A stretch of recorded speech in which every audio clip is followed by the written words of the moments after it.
Salam sejahtera dalam kasih Tuhan kita Yesus Kristus. Shalom Aleichem. Selamat pagi. Bersyukur kita di saat ini boleh ada di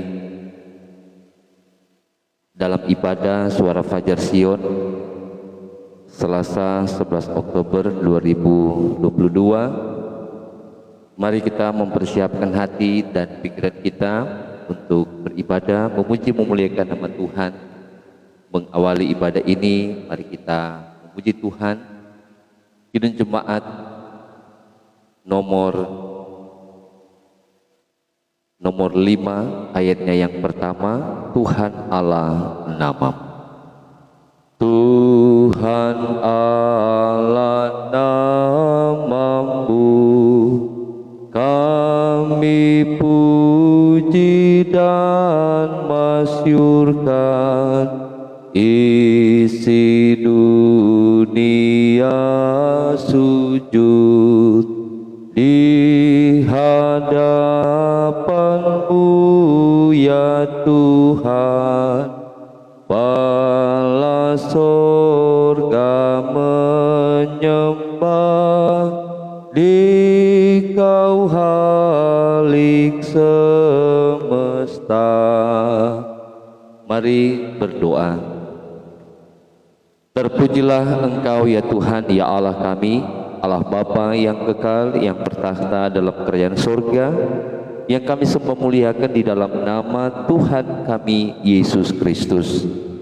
Dengan pengantaran Roh Kudus kami bersyukur kami boleh ada sampai saat ini dengan segala baik. Itulah bukti kesetiaan-Mu yang mengasihi dan menyayangi kami.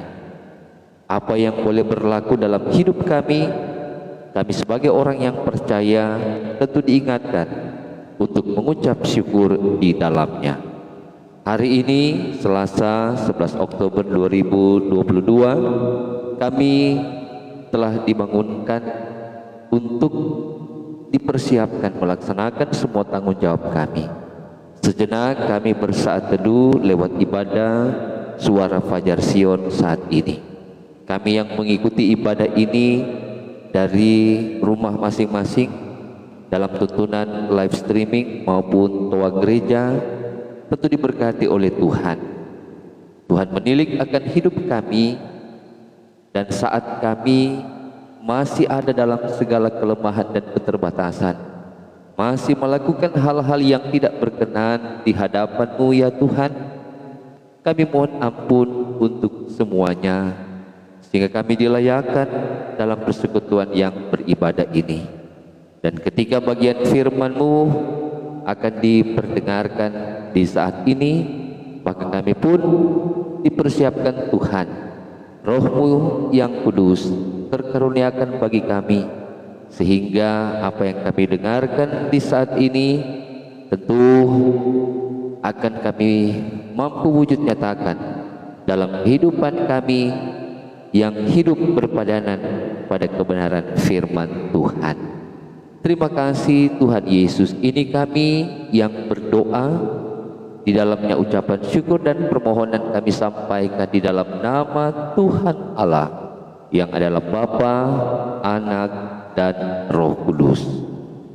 Amin. Ibu bapak saudara yang kekasih di dalam Tuhan, kita akan membaca firman Tuhan dalam Injil Matius pasal 4. Injil Matius pasal 4 ayat 3 dan 4. Injil Matius pasal 4 ayat 3 dan 4, firman Tuhan tertulis seperti ini. Lalu datanglah si pencoba itu dan berkata kepadanya, "Jika engkau anak Allah, perintahkanlah supaya batu-batu ini menjadi roti." Tetapi Yesus menjawab, "Ada tertulis, manusia hidup bukan dari roti saja, tetapi dari setiap firman yang keluar dari mulut Allah." Demikian pembacaan firman Tuhan. Tuhan memberkati pembacaan firman-Nya yang suci dan kudus ini. Amin. Sebelum kita mendengarkan renungan, mari kita mengaku iman percaya kita, pengakuan iman orang Kristen dalam rumusan pengakuan iman rasuli. Kita mulai. Aku percaya kepada Allah Bapa yang Maha Kuasa, Khalik langit dan bumi, dan kepada Yesus Kristus anaknya yang tunggal Tuhan kita, yang dikandung daripada Roh Kudus, lahir dari anak darah Maria, yang menderita di bawah pemerintahan Pontius Pilatus, disalibkan, mati dan dikuburkan, turun ke dalam kerajaan maut, pada hari yang ketiga bangkit pula dari antara orang mati, naik ke sorga, duduk di sebelah kanan Allah Bapa yang Maha Kuasa, dan akan datang dari sana untuk menghakimi orang yang hidup dan yang mati. Aku percaya kepada Roh Kudus, gereja yang kudus dan am, persekutuan orang kudus, pengampunan dosa, kebangkitan daging, dan hidup yang kekal. Amin. Bapak, Ibu, Saudara yang kekasih di dalam Tuhan kita Yesus Kristus, perenungan firman Tuhan yang telah kita baca dalam Injil Matius pasal 4 ayat 3 dan 4 ada dalam satu tema renungan, hidup manusia hidup sempurna dari firman Tuhan. Saudara-saudaraku yang kekasih di dalam Tuhan kita Yesus Kristus, di dalam kehidupan kita sebagai umat Tuhan, maka tentu kita patut menaikkan ucapan syukur bahwa dalam segala sesuatu apa yang menjadi bahagian kita, termasuk kebutuhan dalam rumah tangga, terpenuhi, dan itulah yang menjadi bagian kita yang senantiasa mengucap syukur di dalam hidup ini. Nah, setiap hal yang menjadi kebutuhan dalam rumah tangga kita ketika terpenuhi, apalagi menyangkut kebutuhan makan minum, maka tentu kita sangat berbahagia ketika apa yang boleh menjadi bagian kita itu tentu diucapkan syukur juga hanya di dalam nama Tuhan Yesus sebagai sumber segala berkat dalam hidup ini. Tetapi tentu menjadi satu pertanyaan, apakah hal itu berkenan di hadapan Tuhan jika segala kebutuhan termasuk makan minum itu didapatkan tidak sesuai dengan kehendak Tuhan. Misalnya dengan hasil perbuatan jahat kita, dengan misalnya korupsi, pencurian, dan lain sebagainya. Tentu hal itu merupakan perbuatan dosa dan itu tidak sesuai dengan kehendak Tuhan. Dan dari bacaan Alkitab Injil Matius pasal 4 ayat 3 dan 4 di sini diceritakan menyangkut pencobaan pertama yang dialami Tuhan kita Yesus Kristus, di mana si pencoba atau iblis memerintahkan Yesus untuk mengubah batu menjadi roti. Mengapa hal itu si pencoba iblis melakukannya? Karena dia tahu bahwa Yesus adalah anak Allah, dan sebagai manusia dalam keadaan laparnya, iblis memanfaatkannya sekaligus memprovokasi agar supaya Tuhan Yesus dapat menunjukkan kemahakuasaannya. Ketika ia menyampaikan, jika engkau anak Allah, perintahkanlah supaya batu-batu ini menjadi roti. Maka di sini menjadi bagian si pencoba iblis untuk supaya Yesus terpengaruh dengan pencobaannya. Tetapi Yesus pun menjawab dengan perkataan firman Tuhan, manusia hidup bukan dari roti saja, tetapi dari setiap firman yang keluar dari mulut Allah. Jadi di sini sangat jelas bahwa Tuhan Yesus tidak memanfaatkan peluang ini dengan dia terjebak dari apa yang dicoba dari pencoba itu, si iblis, dengan menuruti apa yang disampaikan. Tetapi Yesus tetap taat pada kehendak Bapa. Itu berarti bahwa ia hidup dari setiap firman yang keluar dari mulut Allah.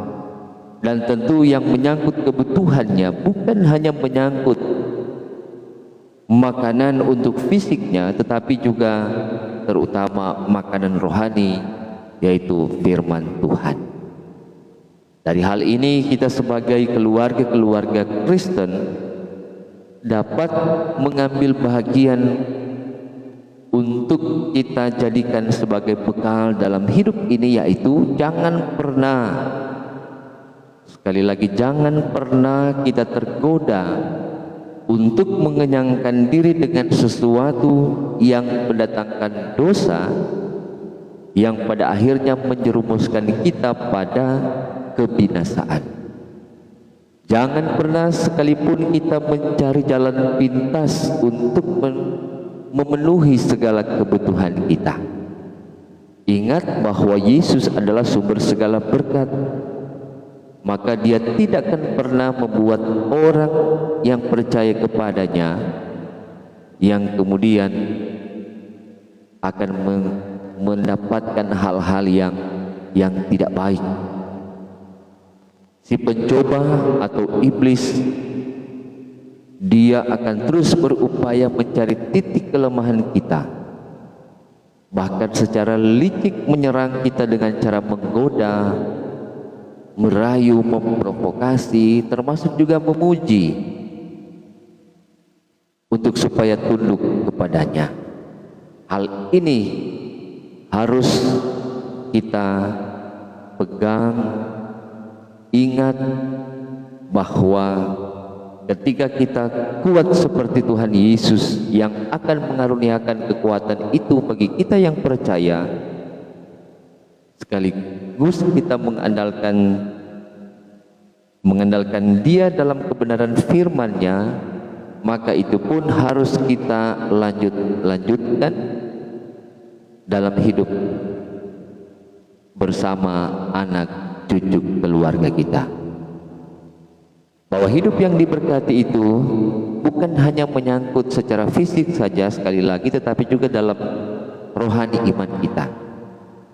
Sekalipun kita terpenuhi akan segala kebutuhan dalam rumah tangga kita, tetapi ketika kita menjadi orang yang jauh dari Tuhan, keluarga kita tidak mampu menunjukkan hidup yang bersekutu, bersaksi dan melayani, maka hal itu tentu menjadi sia-sia. Hal yang benar adalah ketika kita terpenuhi dalam segala kebutuhan secara fisik, maka tentu kita pun akan memenuhi iman kita, kerohanian kita di dalam kebenaran firman Tuhan. Kita tidak akan membiarkan iblis mengancam kita, merayu kita, bahkan mencoba kita, karena Tuhan kita Yesus Kristus adalah Tuhan yang kuat, hebat, perkasa. Dia mampu memberikan yang terbaik. Kita dapat melewati segala macam bentuk godaan dunia ini untuk tetap setia hidup di dalam Tuhan.